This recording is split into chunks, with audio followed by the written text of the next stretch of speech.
Hello everyone, সবাইকে নমস্কার। আশা করি সবাই ভালো আছেন। আমি অনেক ভালো আছি। আমার ডেইলি ব্লগে সবাইকে স্বাগতম। আশা করছি ভিডিওটা সবাই শেষ পর্যন্ত দেখবেন। প্রথমে জানাই সবাইকে গুড মর্নিং। যেহেতু ভিডিওটা একদম সকাল সকাল শুরু করেছি, আজকে আর বাড়িতে তেমন কাজ নেই। উঠান ঝাড়ু দিব আর হচ্ছে যে আমাদের ডাং গাছগুলো একটু ভালো করে রাখবো। তো প্রথমে একদম সকালে ঘুম থেকে উঠে প্রথমে উঠান ঝাড়ু দিতে আসলাম। বয়স খাবার দিতে এসে আমাদের মোরগটা ডাক দিচ্ছে। তো আমি যেহেতু গ্রামে থাকি, বয়স খাবার দিতে সময় বিভিন্ন ধরনের পশু পাখির ডাক দেয়। তো সবাই কিন্তু এগুলা ইগনোর করবেন, তবে এগুলা কিন্তু ন্যাচারাল আমি মনে করি। আমার খুব ভালো লাগে এই ডাকগুলা। এইদিকে আমি উঠানটা ভালো মতো ঝাড়ু দিয়ে দিচ্ছি। গ্রামের বাড়িতে আসলে এরকম কাজগুলো করতে বেশ ভালোই লাগে। চারপাশের পরিবেশটা সুন্দর থাকলে মনটাও যেন পুরপুরা হয়, সারাদিন মনটা খুব ভালো যায়। সেই জন্য আলসেমি না করে গ্রামের বাড়িতে আসলে এই কাজগুলো করি, যাতে সারাদিন মনটা পুরপুরা হয়ে থাকে, মনটা ভালো যায় আর শরীরটাও সেরকম ভাবে চাঙ্গা থাকে। আমাদের উঠানটা যেহেতু অনেক বড়, তাই ঝাড়ু দিতে অনেক সময় লাগে। সেজন্য প্রতিদিন এখানে কমপক্ষে 45 মিনিট ব্যয় করতে হয়। তো আমি অনেক সুন্দর করে ঝাড়ু দিচ্ছিলাম, যাতে কোনো ময়লা আবর্জনা বা পাতা পুতা না থাকে।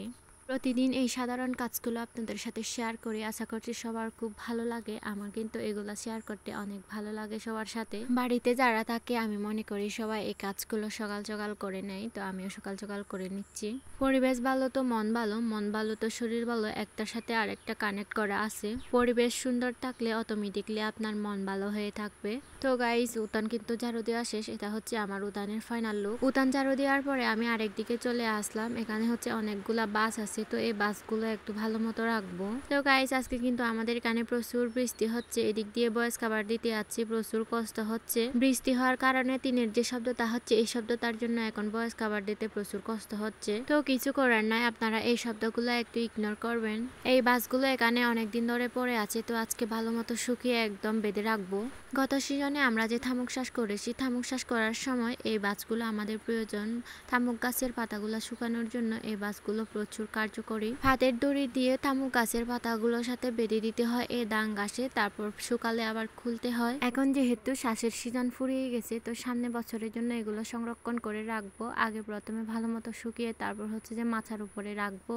তো আমাদের মেশিন ঘরের পাশে যে সবগুলো ডাং ছিল, সবগুলো আমি এক কানে করে ফেলছি। এগুলো সব শুকিয়ে ফেলবো। শুকানো বলতে এই বাঁশগুলো এমনিতে শুকানো, যেগুলো বীজা সেগুলো একটু শুকাবো আর কি। তো মেশিন ঘরের পাশে যেগুলো ছিল সবগুলো শেষ করে ফেলছি। এখন হচ্ছে আম গাছের নিচে অনেকগুলা পড়ে আছে, ওগুলো আবার নিয়ে আসবো।